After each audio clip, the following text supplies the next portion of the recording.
Hello guys, in this video I'm going to show you how you can use the host tools in a meeting on the Zoom app. So you are in a meeting and you're hosting it, then you have to go to the bottom right corner and tap on more. And here on the top you will have to tap on the host tools.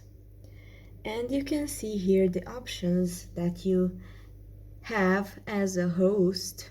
You can log the meeting, you can turn on the waiting room, you can hide all the profile pictures, and if you would like to turn them on, you just have to easily tap on the button here on the right side.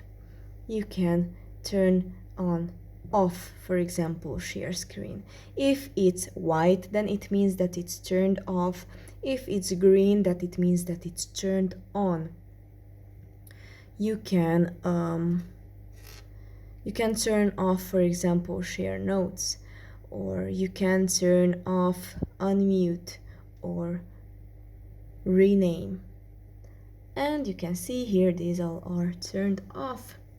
And that's pretty much for this video. I hope it was helpful for you. If it was, please consider subscribing and see you in the next one.